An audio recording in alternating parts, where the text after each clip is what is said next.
بسم اللہ الرحمن الرحیم۔ ناظرین، آج کا دوسرا ویلاگ اور یہ ہے پیج 206 اور یہ اسی حدیث کا بقیہ ہے، یعنی حدیث نمبر 85 کا کچھ حصہ بقیہ، یعنی تشریح ہے اس کی، ادھر ہم بیان کر رہے ہیں ویلاگ نمبر 2 میں۔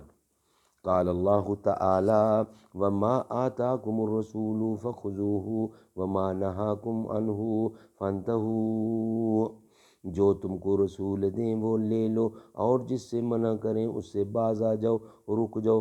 معارف الحدیث احادیث نبوی کے ایک جدید اور جامع انتخاب، اردو ترجمہ اور تشریحات کے ساتھ، جلد سوم، کتاب الصلاۃ۔ بسم اللہ الرحمن الرحیم، الحمد للہ والصلاۃ والسلام علی عبادہ الذین اصطفیٰ۔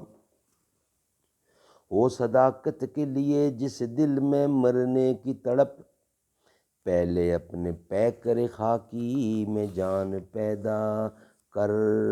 یہ کس نے شاخ گلہ کے قریب آشیاں رکھ دی، کہ میں نے شوق بوسی میں کانٹوں پر زباں رکھ دی۔ حتیٰ کأنما یسوی بحل قداح، گویا کہ آپ صفوں کے ذریعے تیر سیدھے کریں گے۔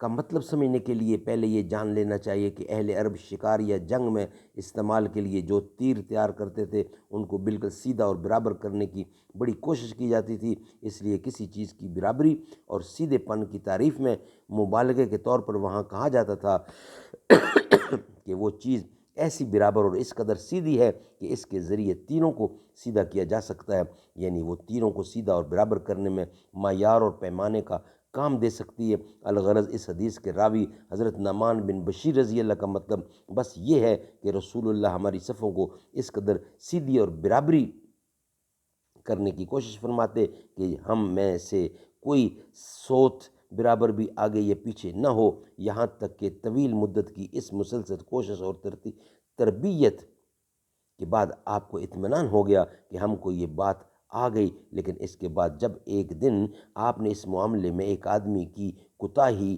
دیکھی تو بڑے جلال کے انداز میں فرمایا کہ اللہ کے بندو، میں تم کو آگاہی دیتا ہوں کہ اگر صفوں کے برابر اور سیدھا کرنے میں تم بے پرواہی اور کوتاہی کرو گے تو اللہ تعالیٰ اس کی سزا میں تمہارے رخ ایک دوسرے سے مختلف کر دے گا، یعنی تمہاری وحدت اور اجتماعیت پارا پارا کر دی جائے گی اور تم میں پھوٹ پڑ جائے گی، جو امتوں اور قوموں کے لیے اس دنیا میں 100 عذابوں کا ایک عذاب ہے۔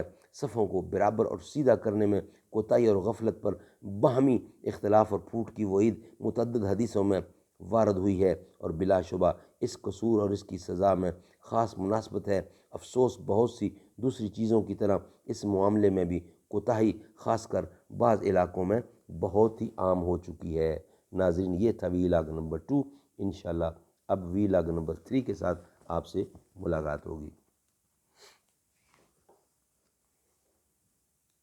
ایک برا دور آیا ہے ٹل جائے گا، وقت ایسا بھی ایک دن بدل جائے گا، کہ وقت کی ناز پر ہاتھ رکھے رہو اور دعاؤں کو بھی ساتھ رکھے رہو۔ اپنے بچوں میں تعلیم پیدا کرو اور قابو میں جذبات رکھے رہو۔ رب کی رحمت پہ ہر پل بھروسہ رکھو، لڑکھڑایا قدم بھی سنبھل جائے گا۔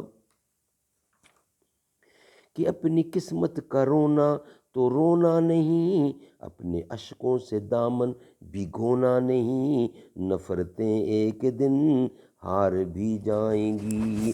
ایک برا دور آیا ہے ٹل جائے گا۔